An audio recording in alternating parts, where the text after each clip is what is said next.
Can you kind of lay out the stakes and what's at the heart of this for Democrats? Yeah, absolutely. And I should just say that this extension of government funding is actually because there has not been a budget passed for the last year. And if you remember, Libby, there are two times when we have made a deal as Democrats, because at that time, the first time we were in power, the second time Trump was in office, where we were trying to make a deal so that we could get the government funded for the next cycle. And they made a deal and then broke their promises. They rescinded money that had been agreed to just months before. They refused to uphold agreements for money that had been a part of the first deal. And so today what's happening is and the most telling is Mike Johnson sending his members home. He sends his members home because they have no intention of negotiating with us, but they govern. And yes, Mike Johnson doesn't need votes in the House because it's a simple majority, but in the Senate, you do need 60 votes. And they don't have 60 Republicans, which means they need some Democratic votes.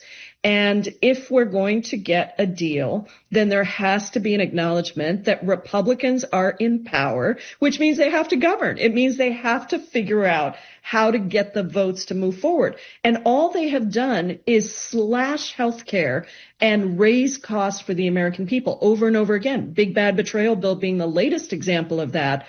But so are the rescissions. So are the retractions of money for everything from foreign aid to other pieces. And so we can't trust them. That's the bottom line. We can't trust them.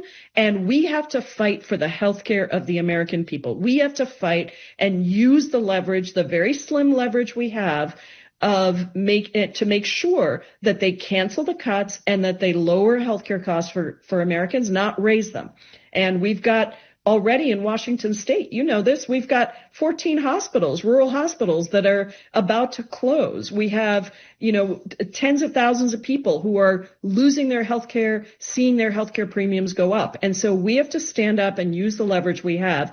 And it has to include, in addition to canceling the cuts and lowering costs, it has to include a real commitment that will trigger some consequence if they go back on their word, because they've lied and broken promises to the American people, but also to us. And they used to say that the only thing that was worth anything was your word when you're an elected official.